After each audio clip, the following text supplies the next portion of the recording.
already. بسم الله الرحمن الرحيم. The session contains three research.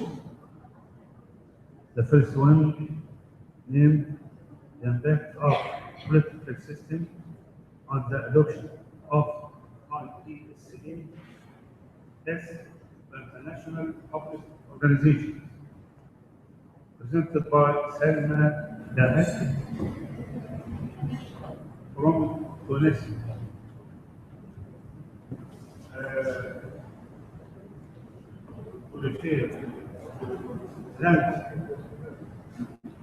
The abbreviations cited on the title IPSA S. I went to the thread which stands, I found that stands for International Public Sector Council under IPSAS. The thread within public institutions. What is the conference? The title instead of institution selected organization. I think the same. The other research will be presented by the leaders. Long Debits, it's from France. The title of this research is Accountant and Auditors in the Arab Mashriq from colonial to global models. The third research title is a framework of transfer pricing tax structures for multinational companies, the tax regulations in Egypt, presented by Professor Dr. Wagni M. Abdullah, Seton Hall University of USA. So we'll start with our colleague from Tunisia, which is once again Salma.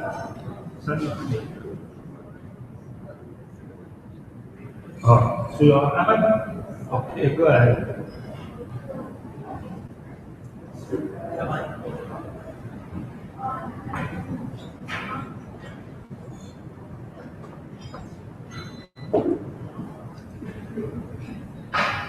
Good morning, everyone.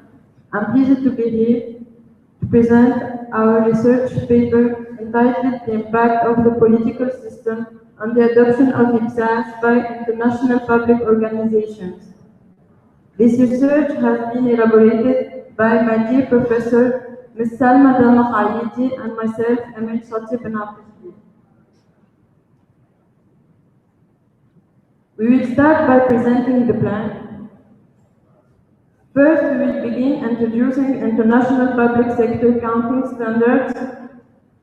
We will go next for the research question, hypothesis presentation. Later, we will present briefly the theoretical framework and go through the literature. Later, we will be covering the empirical validation and interpretation of results, and we will conclude with contributions and limits of our research. International public sector accounting standards are financial measurement and reporting rules recommended for adoption by governments around the world and are promulgated by the Public Sector Committee of the International Federation of Accountants. The IPSAS-B aims to enhance the quality and transparency of public sector financial reporting by establishing high-quality accounting standards for use by public sector entities, promoting the adoption and international conversions to IPSAS, providing comprehensive information for public sector financial management and decision making, providing guidance on issues and experiences in financial reporting in the public sector. While studying the main factors related to the IPSAS adoption, we may question about the impact of the political system on the adoption of IPSAS by public and national bodies. We try to approach the political system through three independent variables, which are the level of freedom, the level of corruption, and the democratic development. The analysis of the factors that may influence the accounting environment is not only the key to understanding the accounting system of a given country, but more importantly, it is the basis for creation of accounting systems and reports in international accounting context. This provides, in addition, the likelihood of change and its impact, according to Zhang 2005. The factors that may be important and relevant in explaining international differences include politics, economy, culture, and legal systems, as well as donors, taxation, inflation, theory, and other factors such as language, history, geography, religion, and education. Belkawi argues that the political environment and especially the political rights and civil liberties influence the accounting development. The political environment affects the accounting indirectly through its impact on the culture and the national economy, according to Hassan Benabi and all. During this research, we have tried to check these three hypotheses. Political systems also import and export standards and accounting practices. For example, the UK accounting as it existed in the early 20th century was largely exported to other countries of the Commonwealth. According to Choi and Miller, modern political systems have a significant impact on accounting. Indeed, the political freedom of a country is important for the development of accounting and reporting. So during this research, we tried to check these three hypotheses. First, the democratic political system increases the likelihood of adopting IPSAS. The high level of freedom has a significant influence on the probability of adopting IPSAS.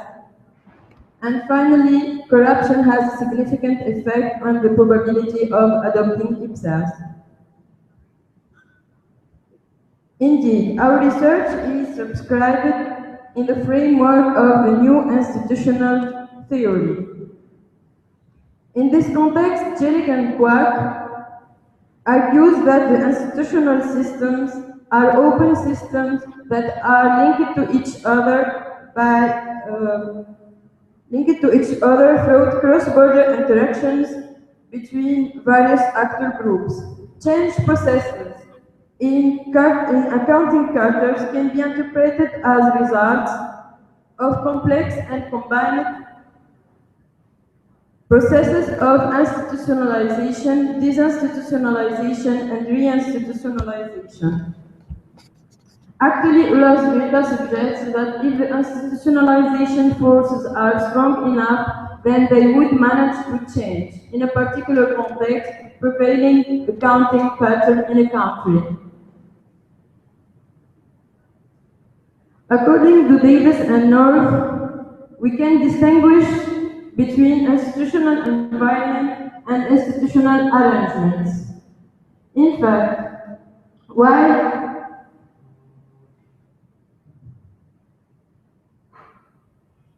transactional activity of the actors is defined by game rules, namely political, social, and legal rules, social arrangements refers to the use of these rules by the actors. Now we will present the mechanism of the new institutional theory according to DiMaggio and Powell.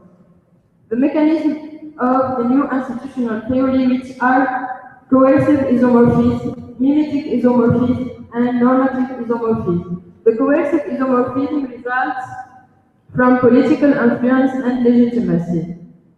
Mimetic isomorphism is a solution for organizations under uncertainty, enable them to identify the best course of action. And finally, normative isomorphism associated to professionalism and other stakeholders exerting pressure on organizations, their structures and processes. This will lead us finally to the literature review.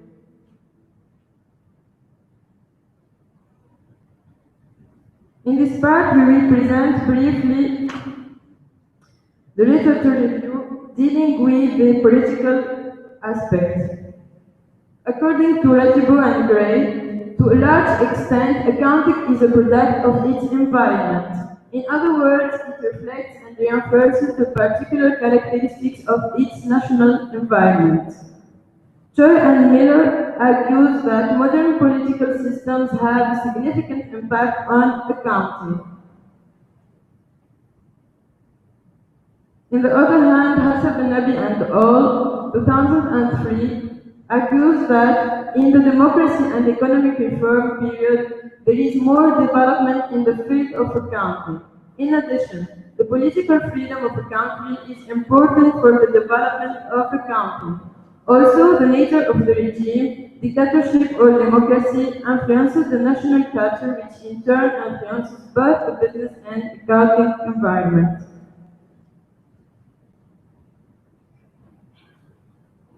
Let's move now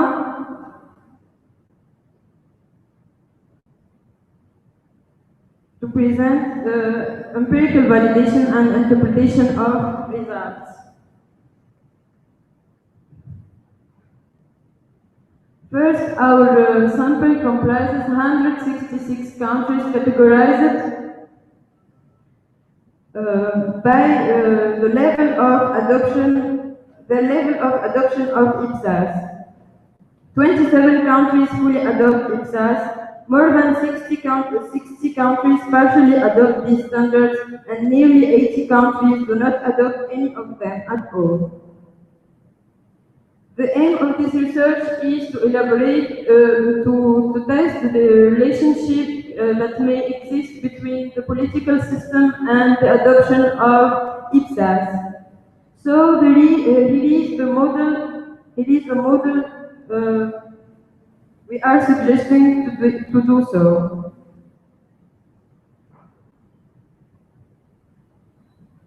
In the following table, we are presenting the measures adopted for these variables. Concerning the dependent variables, which is adoption, it is a binary variable. It takes the value 1 if the country adopts IPSAS and 0 otherwise.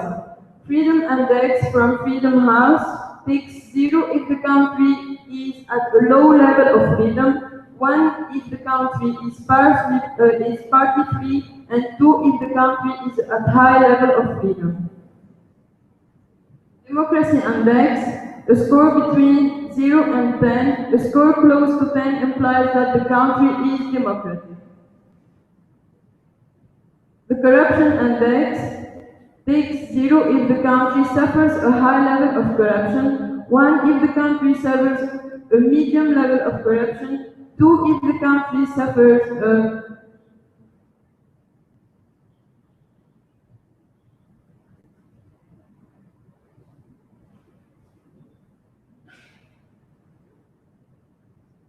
Corruption Index takes 0 if the country suffers a high level of corruption, 1 if the country suffers a medium level of corruption, 2 if the country suffers a low level of corruption, and 3 if corruption in the country is not a great impact. From a statistical point of view, most of the countries in the sample are considered at medium level of democracy. Countries of the sample mostly suffer a medium level of corruption, and the same portion is found to be partly free. Referring to our logistic regression, we came to the conclusion that only the democracy has an impact on the adoption of IPSAS by international public organizations. This is because only the significance of this independent variable has a value that is below 10%. As a result, hypotheses 2 and 3 have been rejected, and hypothesis 1 has been accepted. The democratic political system increases the likelihood of adopting IPSAS. The most important contribution of this research paper is definitely the relationship established between the level of democracy and the adoption of IPSAS. It's the first research in this area. One of its weaknesses is the lack of data covering some of the countries of the sample, and this because no unique source is available for the purpose. Thank you for your attention.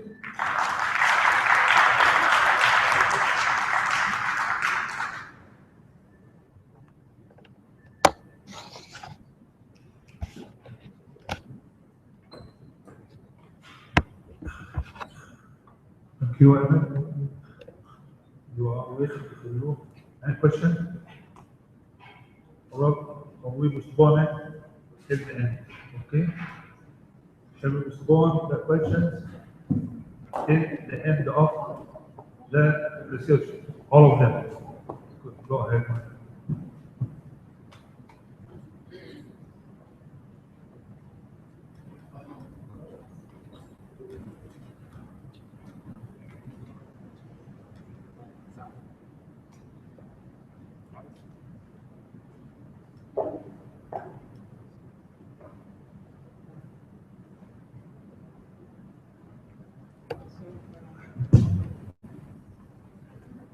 Good morning, everybody, and thank you to Cairo University and the organizers of this conference to have invited me.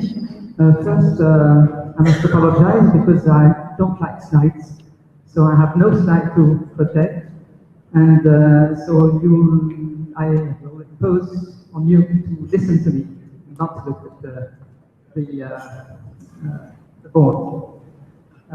In this paper, I propose a very broad overview of the development and transformation of an accounting profession in 4 Middle Eastern countries from a point of view of social history and sociology of profession, as I'm not an accountant. I'm only a sociologist.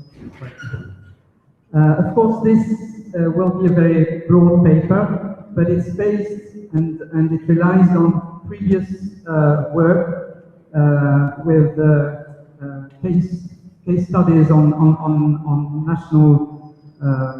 national professions, which I confront in this occasion to highlight the importance of the socio-political context, to understand the differences in the definition and in the trajectory of the profession in the different countries, and the recent convergences in the context of globalization. These differences in the definition of the profession also mean changes and differences in missions, in professional culture, in modes of practice, and even in methods, as accounting is not a pure science and not neutral, as several papers have already shown in this conference. In the Middle East, the history of the modern accounting profession is indeed deeply marked, firstly by the respective influence of France and Great Britain, according to the country, then by the economic policies of new political regimes in the 60s, and finally, for 2 decades at least, by the constraints of open markets since the beginning of the 80s that have led the way more recently to the impact of globalization.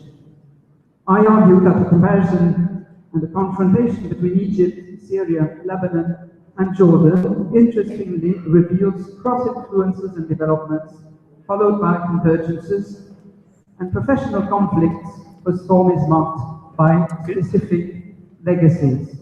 So my paper is divided mainly in 2 points. One, The first point I confront Egypt and Syria, and the second part I confront Lebanon and Jordan, and in the end I try to highlight global constraints and convergences.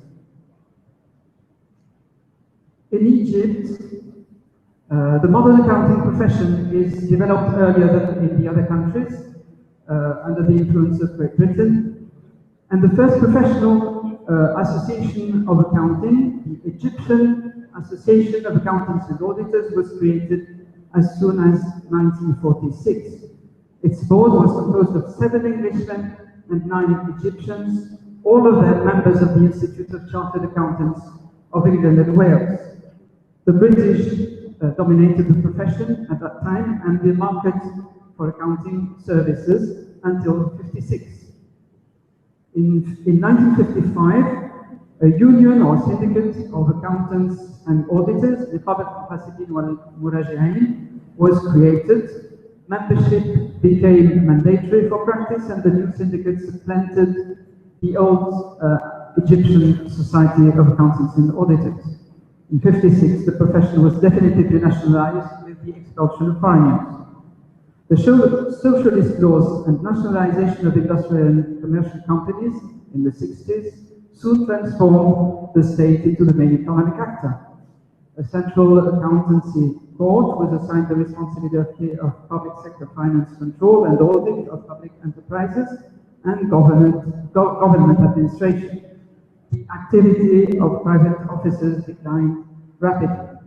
While ESA was dormant since the creation of the Union in 1955, the latter had itself a reduced activity, and it was absorbed in 1972 into a large professional syndicate.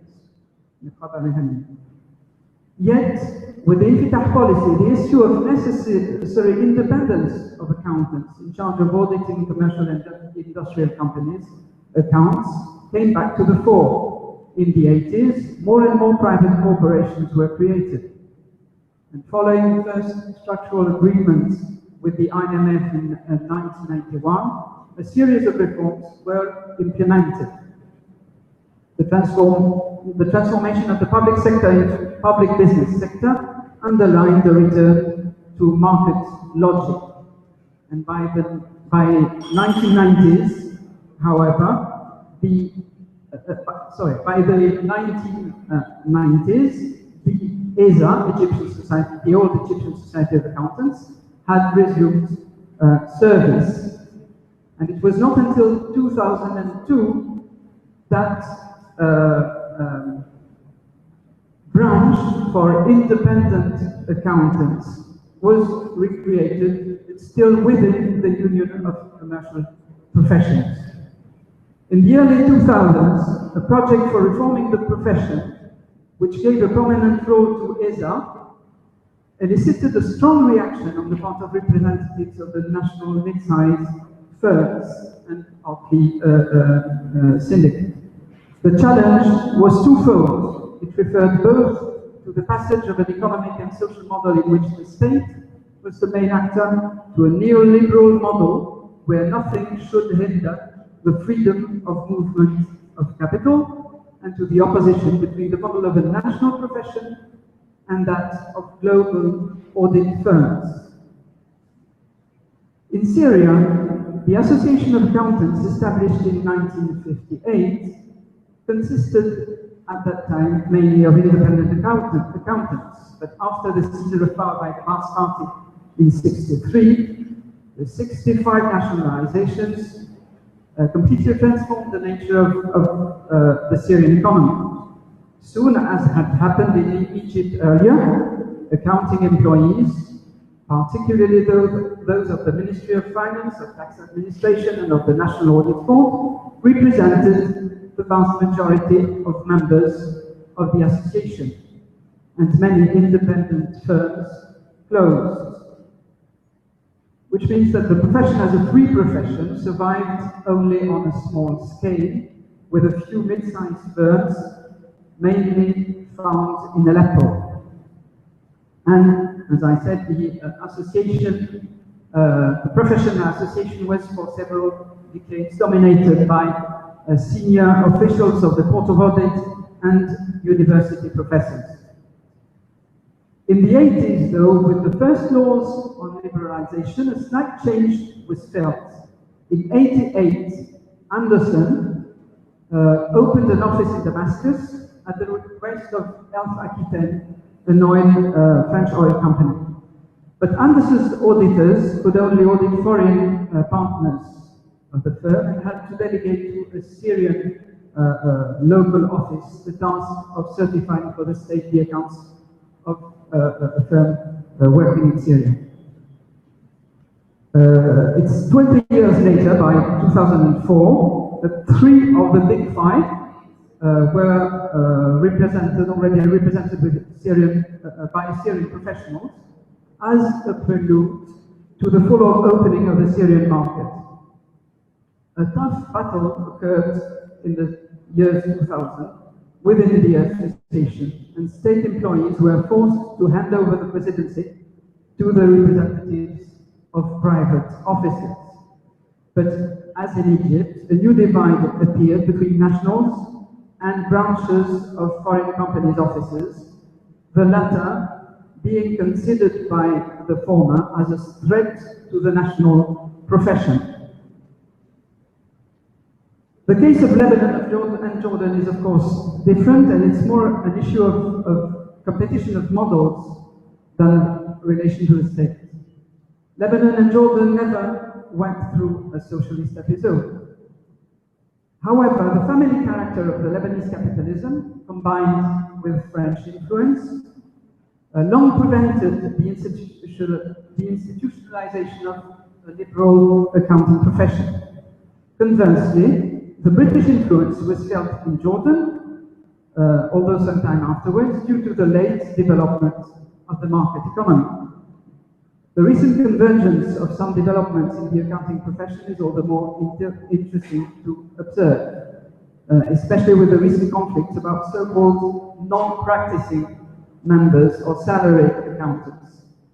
In Lebanon, professionals trained in the Anglo-American mold remarkably created the first independent accounting firms in the 40s, and especially through Palestinian influence. I can't enter into the details. Until 1964, there was little regulation of the profession. In November 1963,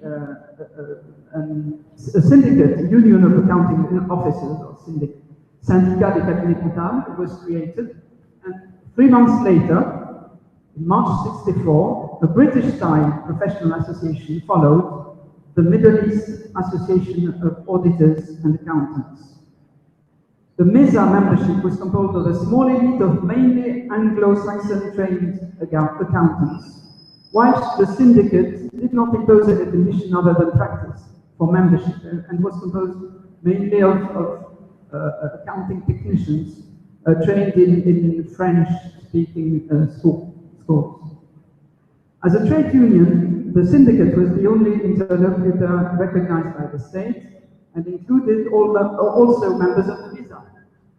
But when the IFAC, International Federation of Accountants, was founded, the MESA easily obtained its recognition, whilst the syndicate did not, until it evolved towards a more professional logic.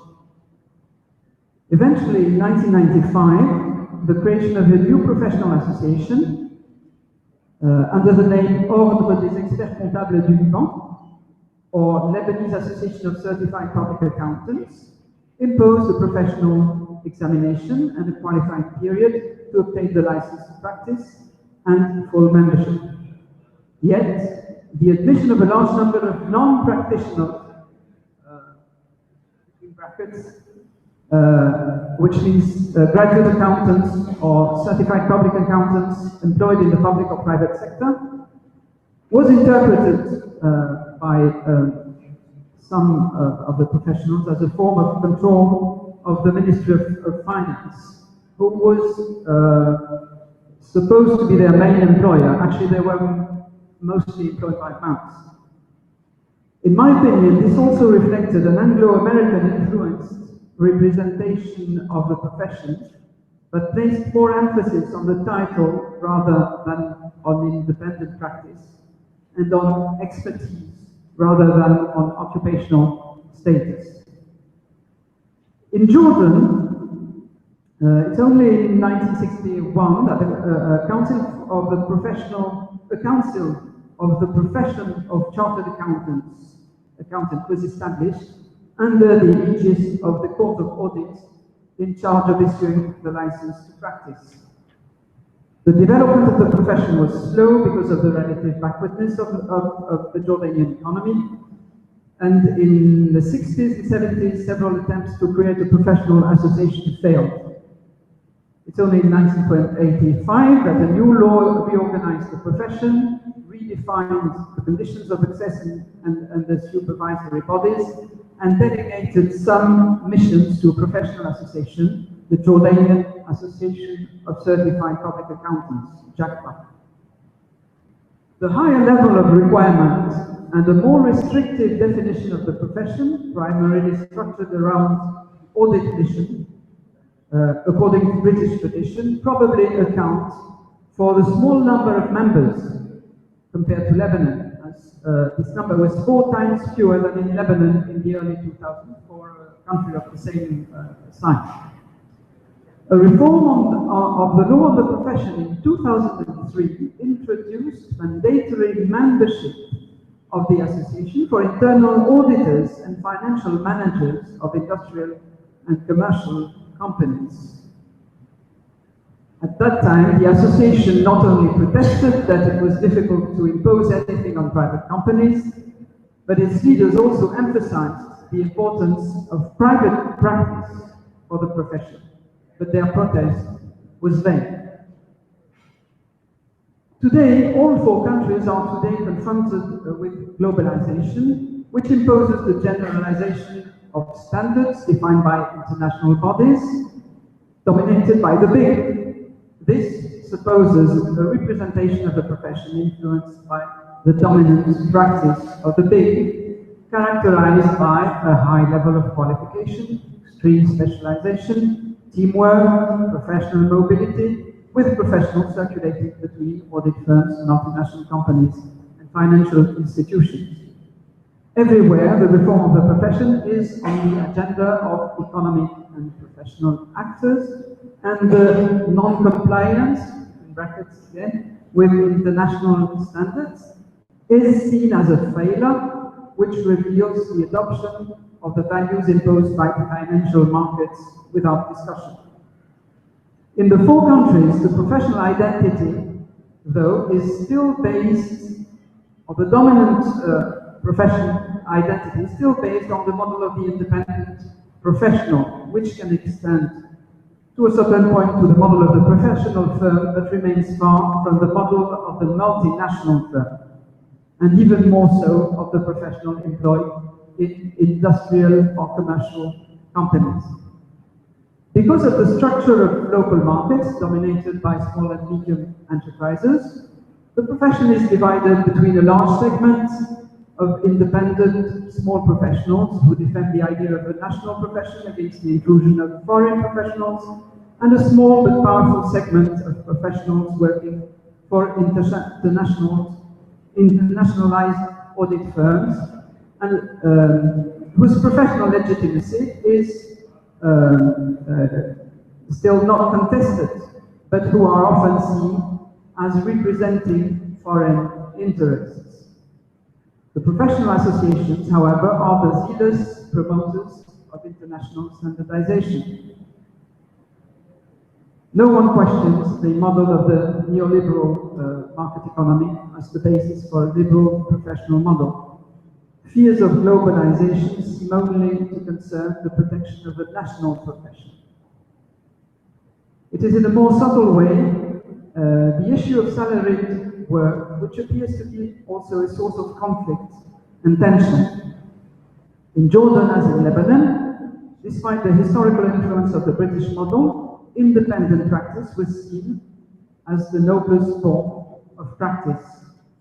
Contrary to Jordan and Lebanon, in Syria and Egypt, the nationalization of the economy in the 60s and 70s had transformed the profession in a salaried profession, and the recent changeover induced by liberalization policies has resulted in a double divide and a fierce battle between state civil servants, independent practitioners, and audit firms of different size, and again, the representative of the biggest. The level and form of acceptation or resistance to globalization from one country to another differs, and the nature of the confrontation depends on each national legacy, from violent class conflict in Egypt.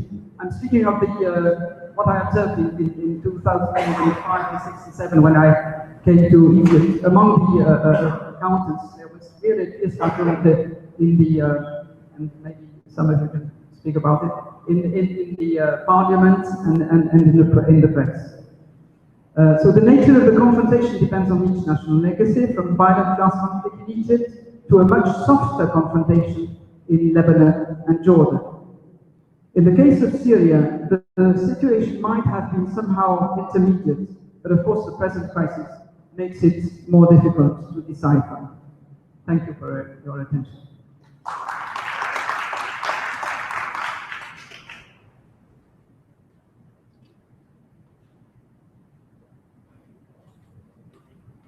Thank you. This is very much. Thank you. Now, I turn out to the Professor. Assalamu alaikum. I'm so proud of this conference. I just attended the annual Association Conference in August, but it has been for 100 years. The American Association Conference, but you, this is the first year. You have done an amazing job. We're so proud of you. You can just start give an idea of what was this conference.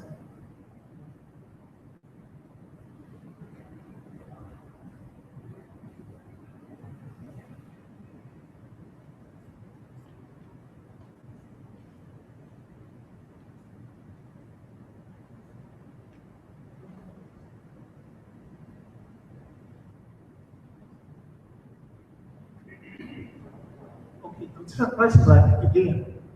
It's not a game. Like the game between you fight it for almost the same thing. But the difference, in soccer game, everyone wants to win. But with transfer pricing, more likely, no one's going to be winning. There's going to be a big fight between what? Between money. But pressure comes between taxes. And of course, the tax authorities, not only in Egypt, in all other countries, in every single country, there is fighting between multinational companies and tax authorities for the money. Therefore, more likely no one is going to win unless they're going to come up with agreements or something going to cover a region. And also, what's transfer pricing? It's actually the accounting price that assigned for products or services transferred to one unit to another. Can be in the same building, can be in different buildings, different states, different countries. And what's making more complicated, they are different countries. Not just two different countries, the product can be manufactured.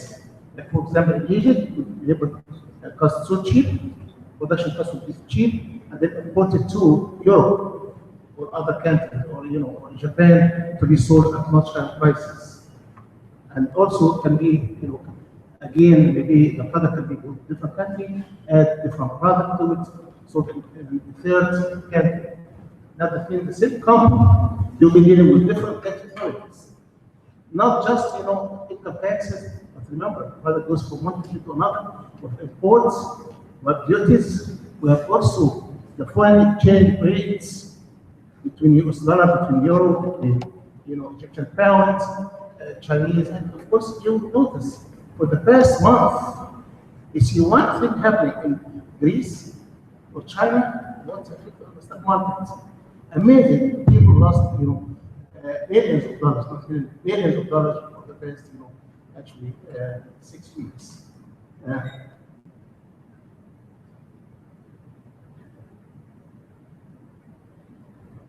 now, what's my objective? Of course, this one. I want to explore Egypt as an emerging economy and the importance of transfer pricing, tax strategy. Also, I want to investigate different and similar objectives of using transfer pricing by both international governments and Egyptian tax authority. What are their objectives? How do they achieve it?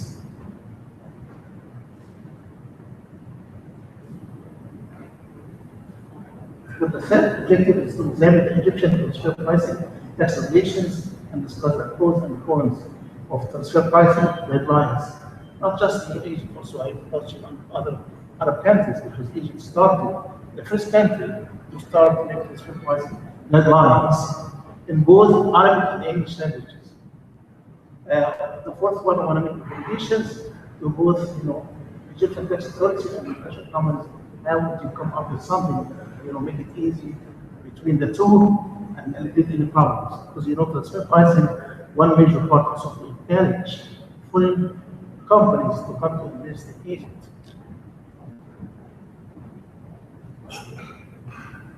Okay, of course, what I did, I studied briefly, reviewed briefly relevant literature on transfer pricing tax strategy of multinational companies and the tax regulations of the different countries, of course, again, including Egypt, Saudi Arabia, Kuwait, Jordan, and so on.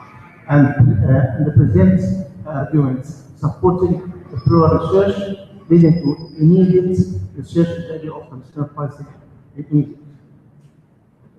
Okay, the final, of course, both international companies and Egyptian tax authority have to be concerned for transfer pricing issues, such as transfer pricing policy review, tax audits, advanced pricing agreement programs, which are covered briefly, avoidance of any conflict with the OECD Organization of Economic Cooperation and Development, which is part of the United Nations.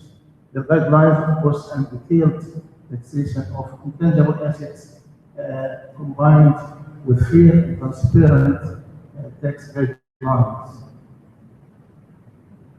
For the limitation of these decisions, one more. We still have, of course, open door for several research studies related to the overall framework of the transfer pricing taxation Egypt. There are several components need to be addressed in future research, such as documentation, transfer pricing, taxation of e-commerce and intangible assets, as you know with IT, everybody can buy from internet and between different countries. As you know, if you want to order a book, you can get on Amazon, Amazon.com, maybe UK. This is product going from one country to another. But this is IT, this is digital products. It's not physical product going from one country to another. But still, deal with taxation. Who's going to pay more taxes? Or who's going to collect more money for tax revenue? Is it the Egyptian government or the British government? How we can decide is also a very important issue to be considered. Also, another area that might be derived from this study would be the direct at using collected data for empirical studies of Egyptian subsidiaries to explain the impact of implementing the Egyptian tax authority regulations on foreign investments in Egypt. As you know, of course, in 2005, the Egyptian tax authority started to issue guidelines. In 2010, they made more guidelines, but we still want to see what are the effects of these guidelines and regulations on multinational companies or we have subsidiaries in Egypt. Okay, practical implications or a practical standpoint, this study demonstrates that both potential companies and tax authorities have to make a compromise. No winning, no one will lose, no one will win. You have to come up with compromise.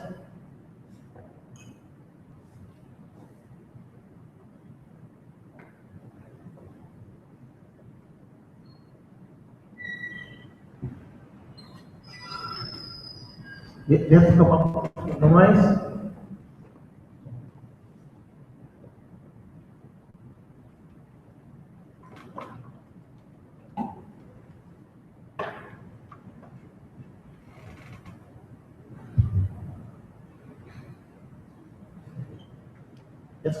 compromise and agreement on many tax issues, and the best way to overcome all that tax disputes problems.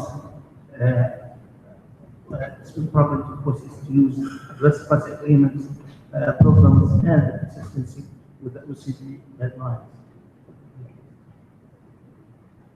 Originated, of course, this study is the first most comprehensive framework of transfer pricing taxation of Egypt with a detailed analysis of how to avoid future conflicts and disputes between multinational companies and the Egyptian government. Okay. Introduction. In principle, of course, transfer pricing, which is an accounting price, should match either what the seller would charge an independent arm's length between the market price, arm's length customer, or what the buyer would pay an independent arm's length supplier. Of course, as well, units or one subsidiary of potential company transfer the product to another one. Which spread you're going to use? They assume, this is an assumption, all countries, you want to use the market price. How much would you charge? How much price would you charge if you would sell the product to somebody else outside the group? But more likely, it's not going to be the case. Because remember, from the accounting point of view, for financial reporting, transfer price is only cost. This is part of the story. In accounting terms, that means the product is still inside the company. Transferred from one subsidiary to another, the status of the company should be part of the inventory and be included on the balance sheet. But from, of course, tax purposes, different story. You don't care about the financial reporting, you only care about money. You care about tax revenue. How much you want to get from the company to sell the product in different countries. Okay, much like multinational company, of course, we fix the element of choosing the right transfer price and their products or services transferred among their own foreign subsidiaries between two different countries with different tax rates, tax regulation, duties, tariffs, and many other factors. Of course, there's what we call range for the price. Minimum price can be what? Variable cost. Knowing that you can go below variable cost. The highest price is the market price. In between, there are many different methods can be used. But of course, remember, the tax has to agree in this one.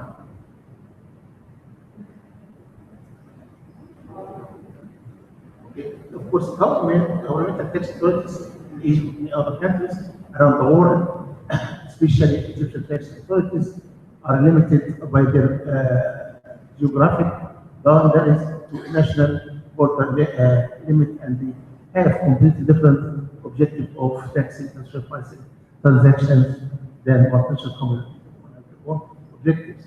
Potential companies have their own objective, and tax authority has also different objectives. Okay, Egypt now is emerging economy and taxation on transfer pricing transactions. Okay, Egypt, of course, the gross domestic product, GDP, Egypt expanded 4.3%. That was great in the fourth quarter of 2014, even over the same quarter of the previous year, 2015. Okay, in 2015, the most important decisions include, of course, with the main country, of course, raising the prices of petroleum products. Of course, in the US now, the oil prices going down and will be cheaper, but I don't know.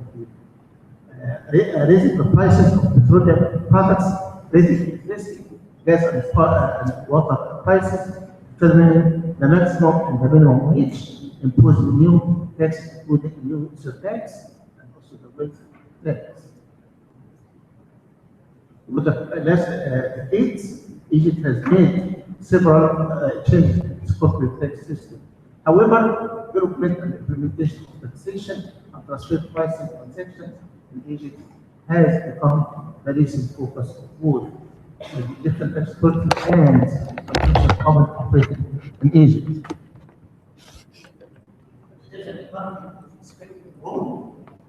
So that in the future, potential comments will expand with the full presence and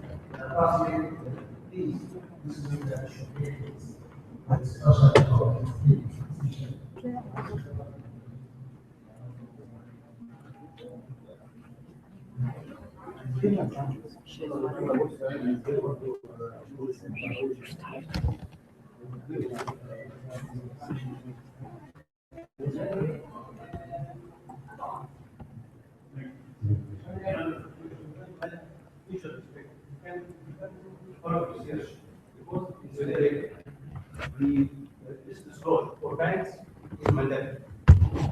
You can extend your payment and you can non-financial and positive financial setting. From that you can get some good results. Thank you very much. Thank you, Ahmed. If there's any other questions, we will start on the last paper. Okay, thank you very much.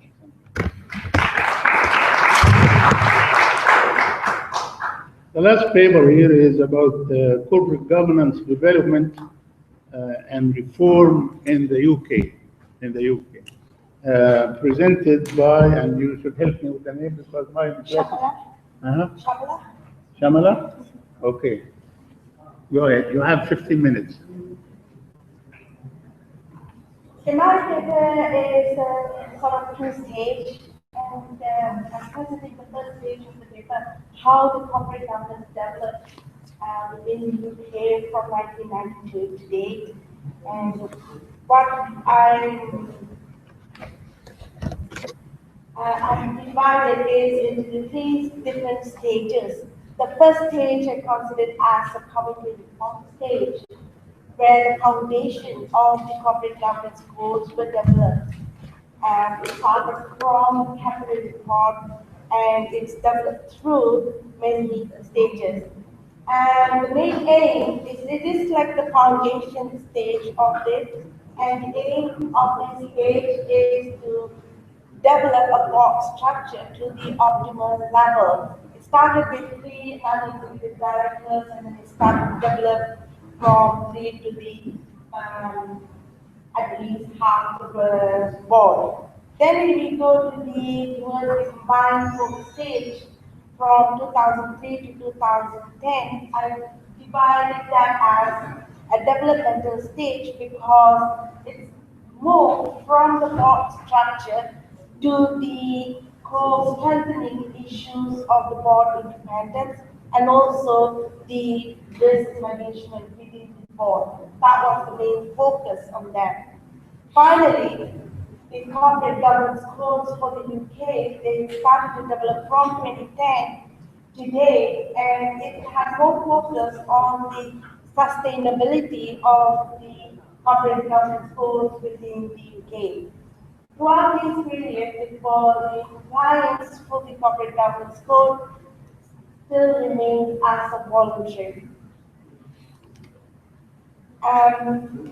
Then I tried to identify within these different stages, the corporate governance codes were developed, different codes were published. And I want to know why there is the need for the new code. So first of all, from the capital report, that is because of the collaboration high-profile company failures. So they said, okay, this is mainly because of the agency clearing. So they brought in the agency clearing within the capital codes. Then the Recruitment Code 1994, why it is developed is mainly because of the section 4 in the capital code, which says the code has to be revised every 3 years. So that's the main reason it was developed. Then we came 1995, there were a lot of incidents of FATCAT where the remuneration of the executive directors were not justified. So that was we brought in the Greenfield Code. Then in the HAPL Code, it was a lot of studies came in where it says that the codes were complied and mainly because of the tick box exercise. So then it says, okay, HAPL Code divides the impact of the corporate governance codes. Finally, the Hamper Code, one of the main criticisms of the Hamper Code was there was an unclear internal reporting procedure, and that was what is the broad impact in the Terrible Code in 1999. Then we come from the initial background to the developmental code, which is the combined codes. So the combined code, it strengthened the functionality of the board. So we'll start with the Higgs report where it talked about roles and responsibilities. And the main thing which was highlighted when the Higgs report was published was the legal implication of the non-executive directors. And also, if there was some criticism about diversity. So that comes in the 2003, there are so many codes were published. So that diversity which was identified within the Higgs report was addressed in the Harrison report. And also the legal implications and the auditor's responsibilities were found within the Higgs report was further explained in the Higgs report. So since there were so many codes were published within 2003, there was the final code which was published in 2003, which amalgamated all the reports together. Some of them complemented on the report, some of them made changes to the report. Then one of the main criticisms of the revised code 2003 was that it is over-prescribed. So therefore the codes were revised again in 2005 because the main criticism was the focus on the board management has been derived away from the code. It became more of a policy and policy compliance rather than why the compliance is required. Then it is updated in 2006 because the focus needs to be towards increasing shareholders' wealth. The UK code always remains towards the agency theory. So the focus was always towards shareholders' wealth. So the revised 2005 was criticized that there's less focus on the shareholders' focus. Therefore, it's updated in 2006. And there was minor amendments, just two minor amendments made, which is one of these is the removal of the restriction of chair more than one FTSE company, and also in the permission of independent chairman to be the member of the audit committee. That's the only two amendments within the latest code. When we move towards the corporate governance code, which is published firstly in 2010, starts to reflect the financial crisis within 2008-10. So they divided the code into two main codes. One on the corporate governance based on the board behavior, and the other one is stewardship code, which is basically towards the addressing the problems arising from the financial crisis. So what I have concluded from here is the codes over the last 23 years, I divided them into three different stages. The first one is the foundation, which is for focusing on the optimum board structure. Then it went towards the developmental, where the core issues from the strengthening of the board itself, and finally on the sustainability of the code, which is the board behavior, how the board behavior. So within these three stages, it has been criticized a lot. Within the first stage, it's always criticized as a tick box, and rather than compliance for the improvement of the company or for the enhancement of the shareholders' wealth. And when it comes to the combined code, it's always criticized as overpills, and now the criticism is towards the culture of the companies itself. So that concludes my paper on the development on corporate governance code. Thank you. Thank you. Thank you very much for the presentation, and if there is any questions or comments, would like to add. And the paper is really comprehensive and includes a great number of reforms and successive reports. And I have one question here. What is the most qualitative change over all this sequence of reports or reforms? What is, in your judgment, what is the most important qualitative change in the governance codes and regulations? When it started, it mainly focused on the effectiveness of the board. So there was Cadbury started on how do you monitor, discipline, and control the executive directors. That's how it started.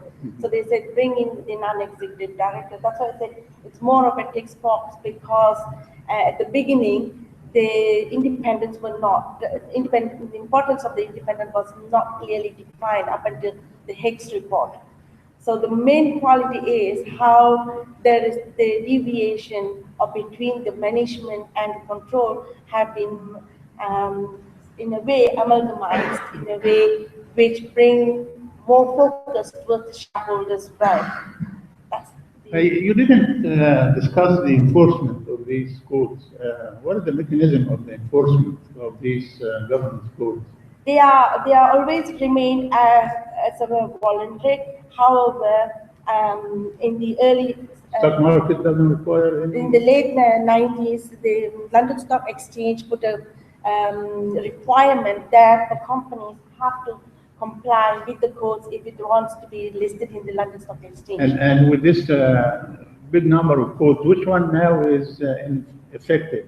The last one? Yes, 2010. The next review is next year, 2016. Okay. And each time it discards the previous ones.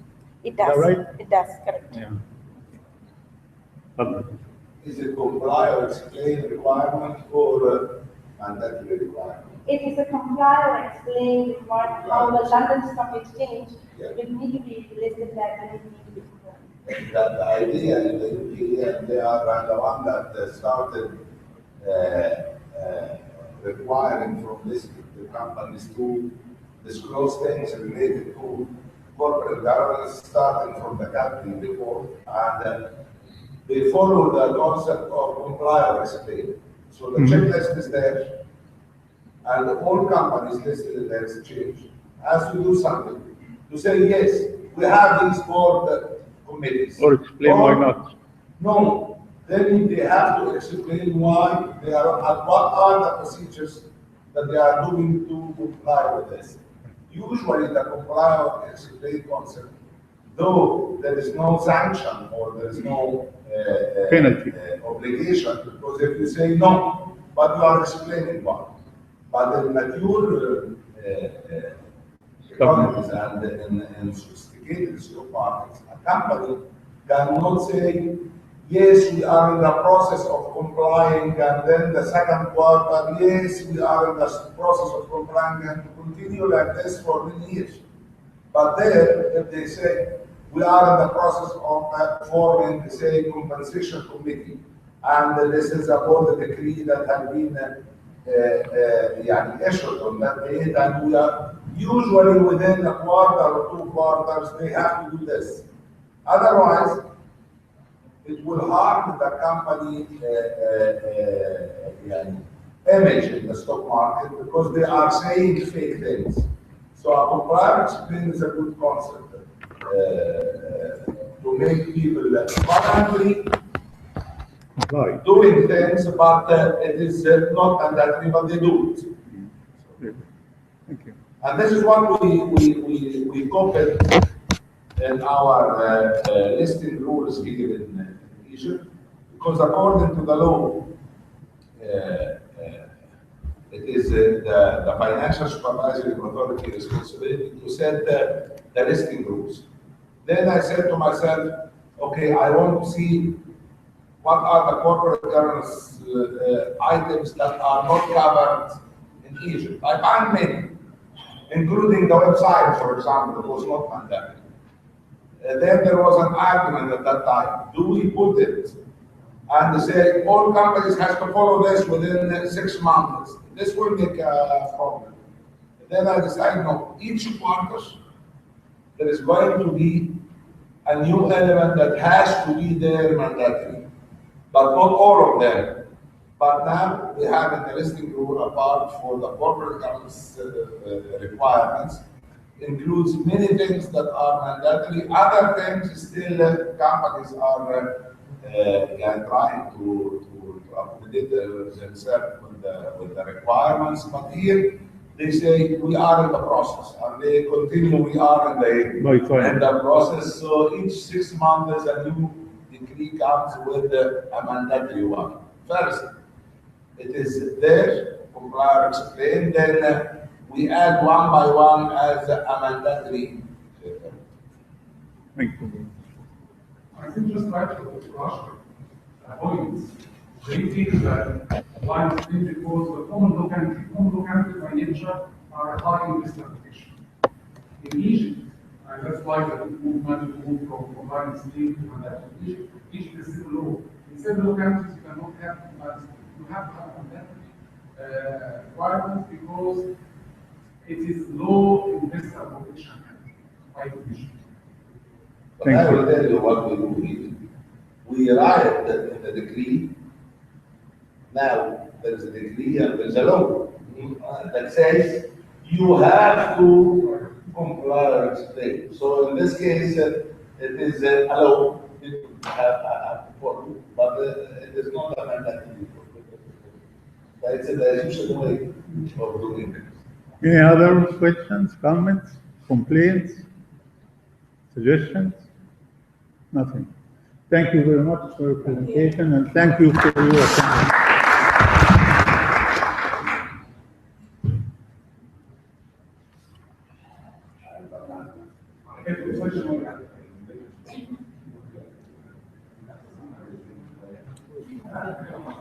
Yeah.